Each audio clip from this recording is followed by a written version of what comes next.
नमस्कार, अमरावती खबर के न्यूज बुलेटिन में आपका स्वागत है।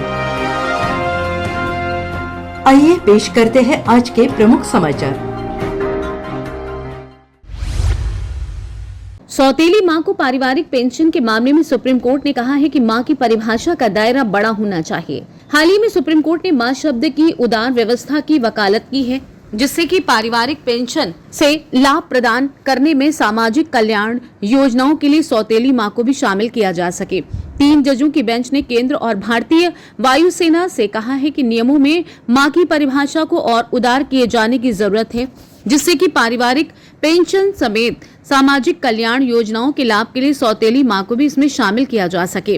कानून के अनुसार अगर कोई व्यक्ति सरकारी नौकरी में है और उसकी मौत हो जाती है तो उसकी दूसरी पत्नी ना तो अनुकंपा के आधार पर नौकरी के लिए हकदार होगी और ना ही उसे पारिवारिक पेंशन मिलेगी, लेकिन अगर उसके बच्चे होंगे तो उनको हक मिलेगा। यहाँ पर गौर करने की बात तो ये भी है कि अगर संतान लड़का हुआ तो बालिग होने तक उसे पेंशन मिलेगी, वहीं अगर संतान लड़की है तो फिर उसे शादी के पहले तक तो पेंशन का हक मिलेगा। वहीं अगर पत्नी के जिंदा होते हुए पिता दूसरी शादी करते हैं तो दूसरी पत्नी को पारिवारिक पेंशन नहीं मिलती है, भले ही दूसरी पत्नी कानूनी रूप से विवाहित हो। हिंदू विवाह अधिनियम के अनुसार अगर कोई शख्स दूसरी शादी तब करता है जब उसकी पहली पत्नी की मौत हो गई हो, तब उस स्थिति में दोनों शादियों की तारीख व पहली पत्नी के निधन की तारीख को मिलाकर दूसरी पत्नी को सभी अधिकार दिए जा सकते हैं।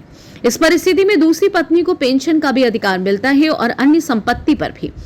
तलाक के मामले में भी यही स्थिति बनती है। अगर कोई शख्स पहली पत्नी से तलाक लेकर दूसरी शादी करता है तो उसकी दूसरी पत्नी को वो सब अधिकार मिलेंगे जो कि एक पत्नी को मिलते हैं। हाल ही में सुप्रीम कोर्ट एक महिला की याचिका पर सुनवाई कर रहा था, जिसमें महिला ने अपने पति की पहली पत्नी की मौत के बाद उसके बच्चों का पालन पोषण किया था, इसलिए वो पारिवारिक पेंशन की मांग कर रही थी। जब जस्टिस कांत ने केंद्र के वकील से सवाल किया कि अगर 1 महीने के बच्चे की मां का निधन हो जाए और पिता दूसरी शादी करे तो क्या सौतेली मां वास्तविक मां नहीं मानी जाएगी, तब उन्होंने कहा कि कानून आप उनको सौतेली मां कह सकते हैं, लेकिन असल में वे मां ही हैं, क्योंकि पहले दिन से उन्होंने अपने बच्चे के लिए जीवन समर्पित कर दिया था। तब वकील ने भारतीय वायुसेना के नियम का हवाला देते हुए कहा कि मां की परिभाषा में सौतेली मां तो शामिल नहीं है।